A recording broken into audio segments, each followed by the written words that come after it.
जननीं शारदां देवीं रामकृष्णं जगद्गुरुं पादपद्मे तयो श्रित्वा প্রণমামি মুহুর্মুহু। ঠাকুর, মা এবং স্বামীজিকে ভূমিষ্ঠ প্রণাম জানাই। মঠস্থ পূজনীয়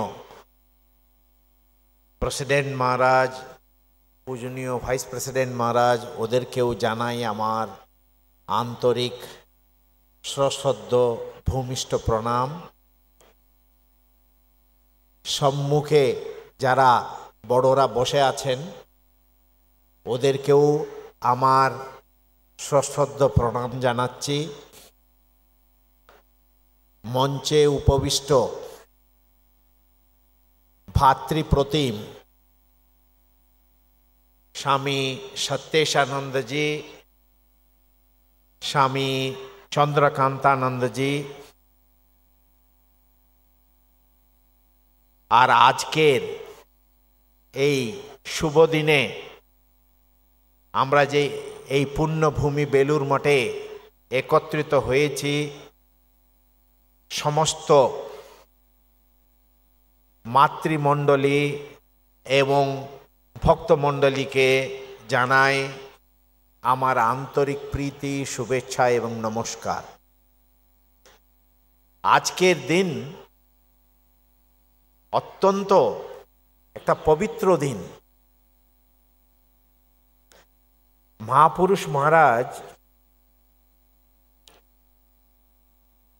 মায়ের জন্মদিনে কিন্তু একটা বিশেষ ভাব নিয়ে থাকতেন।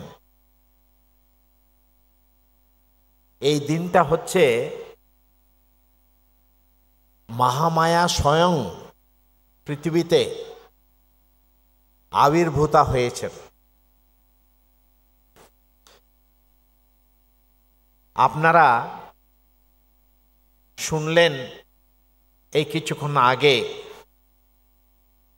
আমার দুজন ভাইরা আপনাদের সামনে মায়ের নানান দিকগুলি তুলে ধরলেন। এই দিকগুলি নিয়ে আজকে আমাদের অনুধ্যান করার দিন এটা। প্রথমেই যে আমাদের স্বামী চন্দ্রকান্তানন্দজি মহারাজ মায়ের জীবনের দুটি সুর, সেই দুটি সুর হচ্ছে অদোষদর্শিতা এবং সেবাপরায়ণতা। এই দুটো, তার সঙ্গে সঙ্গে যে মায়ের জীবনে যে শাস্ত্রে যে নিহিত সমদমাদি ষট সম্পত্তিগুলি কিভাবে প্রকাশ পাচ্ছে, আবার যে লক্ষ্মীনারায়ণ মারওয়াড়ি যে লোভ দেখাতে চেয়েছিল, যে টাকা ঠাকুর বলেছিলেন, বলছে আমি তো নিতে পারবো না, তুমি নাও, তো কিভাবে মা সেটাকে নাকচ করলেন। তারপরে মহারাজ আরও বললেন মায়ের যে ডেইলি রুটিন এত সুন্দরভাবে, যে নহবতে অনেক অসুবিধা সত্ত্বেও মা কিন্তু মানিয়ে নিয়ে, কারণ হচ্ছে ঠাকুরের সেবা হচ্ছে আনন্দের সেবা। তারপরে বৃন্দাবনে 1 বছর মায়ের যে তপস্যা, আর বলরাম বাবু আপনারা সকলেই জানেন ক্ষমা রূপা তপস্বিনী, এইগুলো মহারাজ আমাদের সামনে তুলে ধরেছেন। তার সঙ্গে সঙ্গে আবার আমাদের স্বামী সত্যেশানন্দজি, ইংলিশে যিনি আমাদের সামনে বক্তব্য রাখলেন, উনি বলছেন যে মনের উৎসাহটাকে কোনোদিনও লোপ হতে দিতে নেই। কারণ হচ্ছে এই যে মানুষ কিন্তু ঠাকুরের উদ্ধৃতি দিয়ে সব কিছুই মনেই বন্ধন, আবার মনেই মুক্তি। তো তার জন্যে মনটাকে সব সময় উৎসাহ দিয়ে রাখতে হবে। সে বরদা মহারাজের উদাহরণ দিয়ে আমাদেরকে উনি বললেন, তার সঙ্গে সঙ্গে এই যে তুমি যখনই কোনো অসুবিধায় থাকো না কেন, তোমার একজন মা আছেন, সেটাও। আবার আরেকটা জিনিস যেটা হচ্ছে, উনি ডাইরেক্টলি ওইভাবে বলেনি, যে জিনিসটা হচ্ছে ইষ্ট চিন্তা যদি সবসময় থাকে, তাহলে শ্রী শ্রী মায়ের কথা এটা, ইষ্ট চিন্তা সবসময় যদি থাকে তাহলে অনিষ্ট আসবে কোথায় থেকে? এটার উপরেই মহারাজ জোর দিয়েছেন। তারপরে আবার একটা যে মায়ের যে প্র্যাকটিক্যাল ভিজিডম, যেটা ওই প্র্যাকটিক্যাল ভিজিডম মানে একটু নুয়ে থাকতে হয় সব সময়।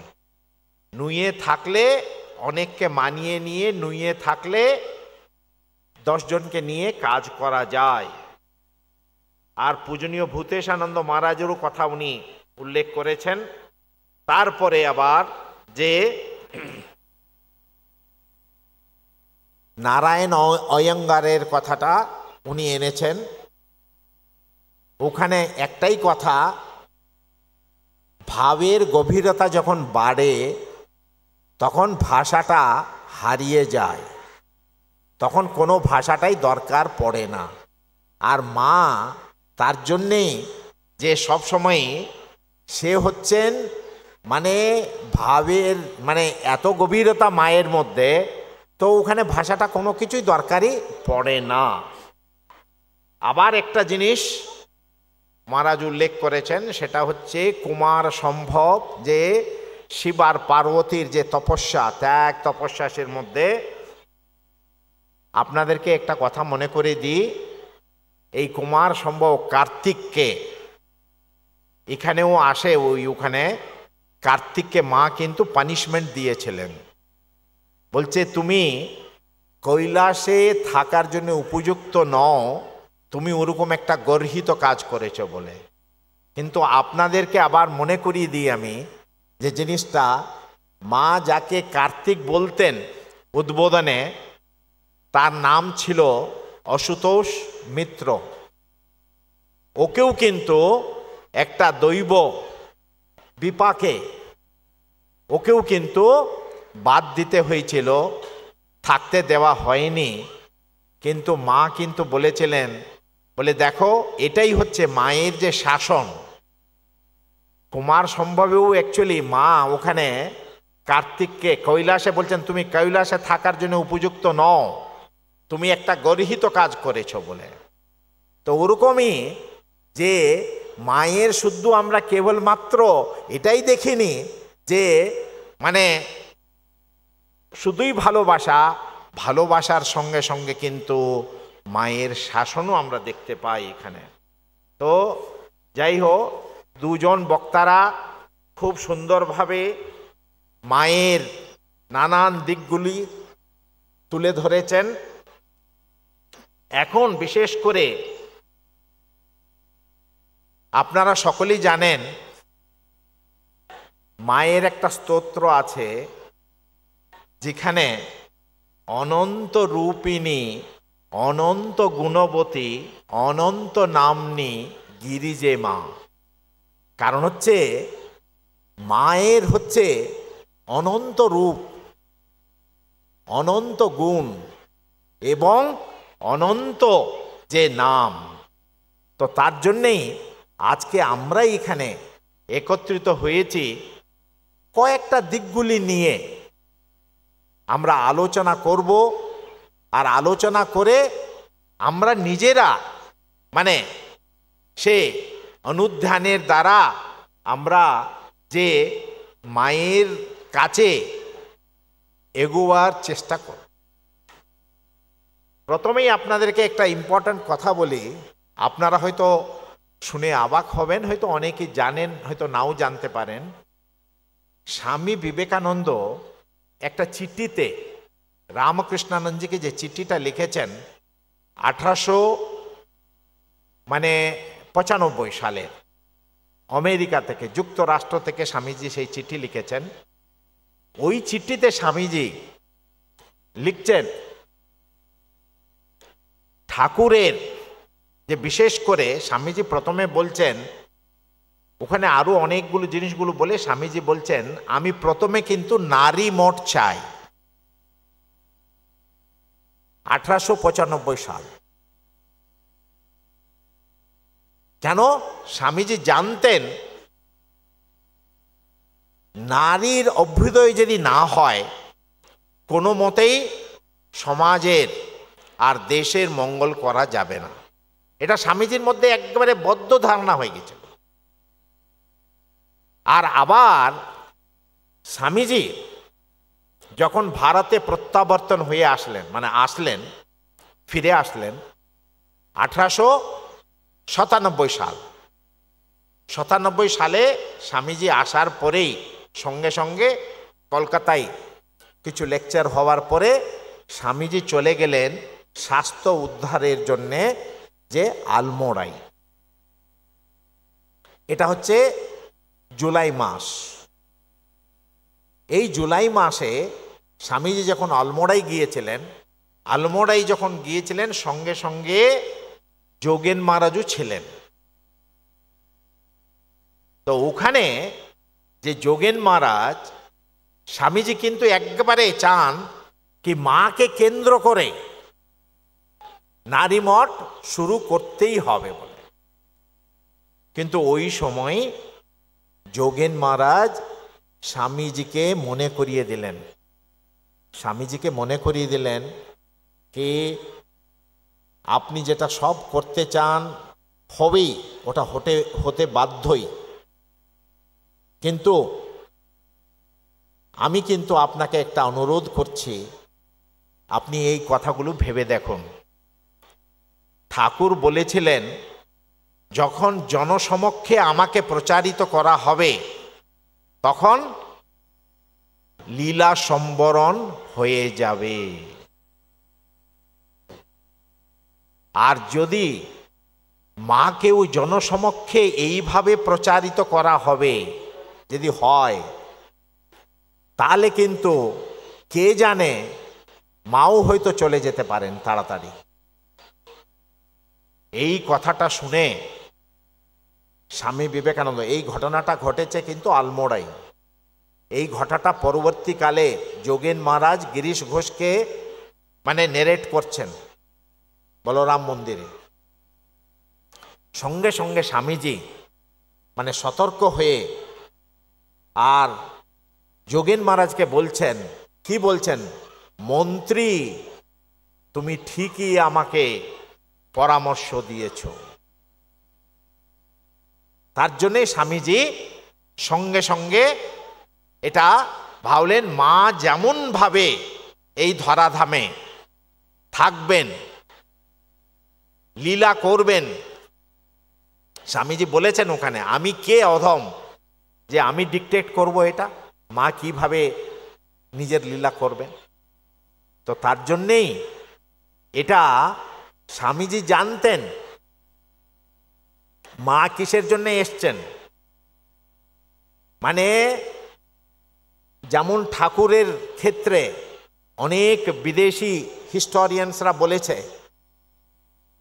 স্পিরিচুয়ালাইজেশন অফ দ্য হিউম্যান সিভিলাইজেশন, মানব সভ্যতার আধ্যাত্মিকরণের জন্যে শ্রী শ্রী ঠাকুর এসছেন। তো তাহলে মা সমস্ত জগতের নারীদের পুনরুত্থানের জন্যে মা এসছেন। তার জন্যই ভগিনী নিবেদিতা একটা খুব সুন্দরভাবে প্রশ্ন করেছেন। ভগিনী নিবেদিতা বলছেন, শ্রী শ্রী মা কি প্রাচীন যুগের শেষ প্রতিনিধি কি নবীন যুগের অগ্রদূত?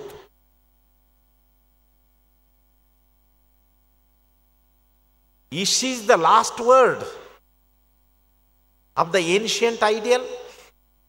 বলে এর এখানে উত্তর হচ্ছে শ্রী শ্রী মা হচ্ছেন দুটোই। তিনি প্রাচীন আদর্শেরও কথা, শেষ কথা, আবার নবীন আদর্শেরও, মানে অগ্রদূত মা। এটাকে আমরা একটু আরো ভালো করে যদি বিবেচনা করি, বোঝার যদি চেষ্টা করি, কারণ হচ্ছে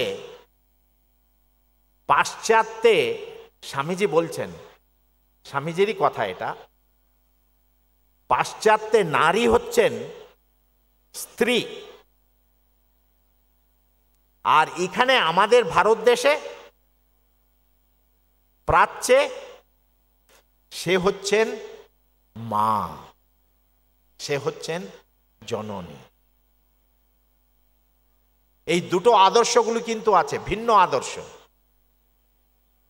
কিন্তু এই দুটো ভিন্ন আদর্শগুলোকে ফুলফিল করার জন্যেই, তার জন্যেই মায়ের মধ্যে আমরা দেখতে পাই মা একজন আদর্শ কন্যা,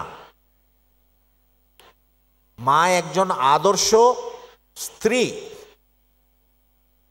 মা একজন আদর্শ মা, মা একজন আদর্শ আত্মীয়া। সব দিকগুলো মায়ের মধ্যে কিন্তু আমরা একভাবে সুন্দরভাবে দেখতে পাই। তার জন্যেই মায়ের যে কোন দিক দিয়েও আমরা নিয়ে যদি আলোচনা করি না কেন, এই যে আধ ঘন্টার মধ্যে মাকে নিয়ে ঘন্টার পর ঘন্টা আমরা আলোচনা করতে পারি, তো তার জন্যেই মায়ের সব দিকগুলি এত সুন্দর দিকগুলি, আর এত গভীর, মানে মায়ের যে জীবনটা, পূজনীয় গম্ভীর আনন্দজি লিখছেন ওই যে মায়ের জীবনীতে, আমরা মাকে যখন, মহারাজ ওখানে ওই বইতে লিখছেন দেবী, মানবী, সঙ্গে সঙ্গে গুরু, এই তিনটে ভাব এমন মায়ের মধ্যে খেলা করছে কি এটা বোঝা একবারে মুশকিল। আমি মাকে যদি গুরু রূপে যখন বোঝার জন্য চেষ্টা করছি, হঠাৎ করে সে হয়তো আমার সামনে দেবী রূপে চলে আসছেন।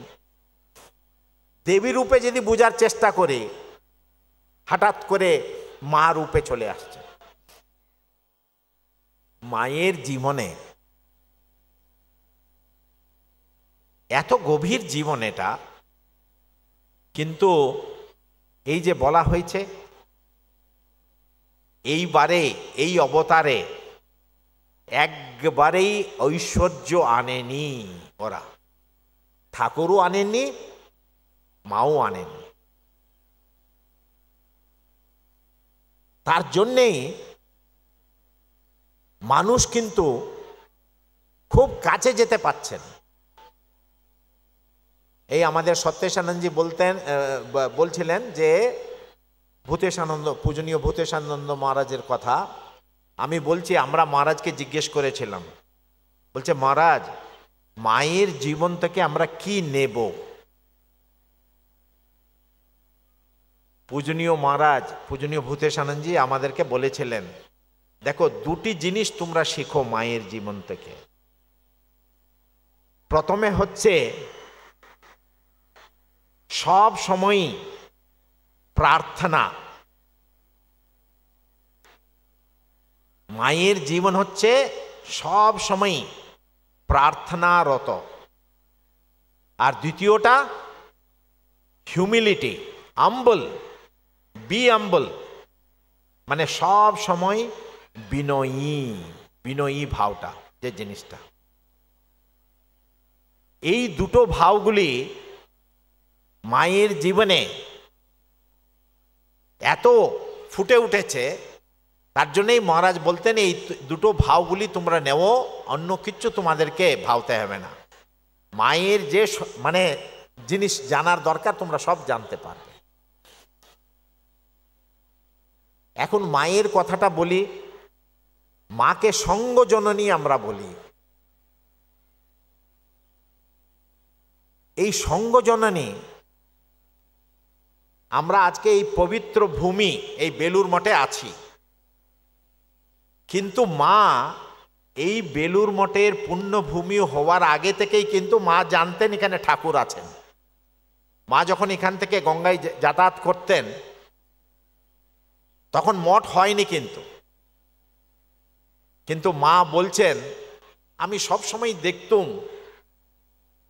ওখানে ঠাকুর আছেন। এটা হচ্ছে প্রথম। আর দ্বিতীয়টা, এই জমিতে, এই বেলুর মঠের জমিতে প্রথম শ্রী শ্রী ঠাকুরের পুজো করলেন শ্রী মাই পুজো করলেন।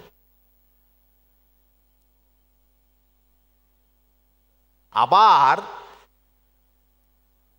প্লেগ রিলিফের জন্যে স্বামী বিবেকানন্দ দেখলেন টাকা পয়সার অত্যন্ত অভাব, এই জমিটাকে বিক্রি করে দিতে চাচ্ছিলেন। আবার আটকালেন কিন্তু শ্রী শ্রী মা, বললেন বাবা একটা রিলিফেই কি সব চলে যাবে? দেখুন, তার জন্যই আমি বলছি, হ্যাঁ, মানে মায়ের সত্যি করে যদি জীবনটা কি একটা বাক্যে কি আপনি বলতে পারবেন? যদি জিজ্ঞেস করা হয়, আমার মনে হয় যে হারমোনিয়ামে যে সপ্তম সুর সেটা হচ্ছে নি। এই নি দিয়েই মায়ের জীবনটা বলা যাবে। মায়ের জীবনটা হচ্ছে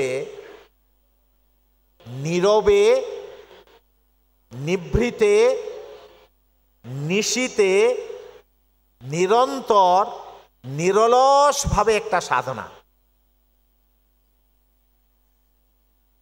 কারণ হচ্ছে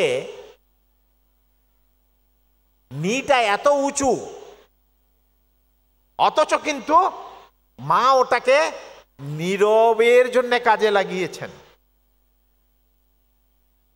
তো তার জন্যেই মায়ের যে জীবনটা আমরা যদি আলোচনা করি, কেন অনেক দিকগুলি আছে মায়ের জীবনগুলি, তো তার জন্যেই আবার আপনাদেরকে বলছি যে মা ভালোবাসা দিয়েছেন। আর একজন বক্তা এটাকে পয়েন্ট আউটও করেছেন যে ভালোবাসাটা সকলকে সমানভাবে কিভাবে দেওয়া যায়, তার উত্তর হচ্ছে কিচ্ছু প্রত্যাশা করো না, প্রতিদান চেয়েও না। এখন ব্যাপার হচ্ছে যে এই শিক্ষাটাও মা কিন্তু ঠাকুরের কাছেই পেয়েছিলেন। বলছে কারো কাছে চিত হাত করতে যেও না। কারণ হচ্ছে আমরা যখনই কারো কাছে চাই প্রতিদান, স্বামীজি বলছেন whenever you have an expectation be prepared for a blow, আঘাতের জন্য তৈরি থাকো। প্রত্যাশা থাকলেই প্রত্যাঘাত আসবেই, এটা হচ্ছে জগতের নিয়ম এটা। তো তার জন্যেই মায়ের জীবন থেকে আমরা এটাও নিতে পারি যে প্রত্যাশা কেন করব, আমি আমার কাজটা করলাম। যে আজকাল আমরা বিশেষ করে দেখি জগতে বাবা মারা ছেলে মেয়েদেরকে শিক্ষিত করছেন, কিন্তু শিক্ষিত করার সঙ্গে সঙ্গেই হয়তো সকলই নয়, একটা প্রত্যাশা থাকে সেটা স্বাভাবিক, আমি অস্বাভাবিক বলবো না, কিন্তু যখন আঘাত আসে তখন কিন্তু সহ্য করার শক্তিটা থাকে না। তার জন্যেই এর জন্যে সাধনা দরকার। কারণ হচ্ছে মাকে যদি আমরা যে এত কিছু দেখি, মায়ের মূল সুরটা হচ্ছে কিন্তু ত্যাগ আর তপস্যা। যে আমাদের মহারাজ বললেন, যে চন্দ্রকান্তানন্দজি মহারাজ, যে তপস, ত্যাগ এবং তপস্যার দ্বারাই কিন্তু যে জীবনটা গঠন হয়, সেই জীবনই কিন্তু মানে জগতের কল্যাণ আনে। তার জন্যই ভগিনী নিবেদিতা সে পত্র যে লিখেছেন, যে পত্রে বলছেন, মা তোমার ভালোবাসা এই পৃথিবীর ভালোবাসা নয়, সকলকেই কল্যাণ, সকলের কল্যাণ আনে। আর এত সুন্দর ওখানে বলছেন, মাগো তুমি যে ঠাকুরের শ্রীরামকৃষ্ণের বিশ্ব প্রেম ধারণের অমৃত ভাণ্ড, চ্যালাইস। তার জন্য নিবেদিতাই কারণ হচ্ছে, নিবেদিতা মাকে অন্তরঙ্গ মহল থেকে দেখেছেন। নিবেদিতা জাস্ট 1 বছরের মধ্যেই মাকে বুঝেছেন দেখেই।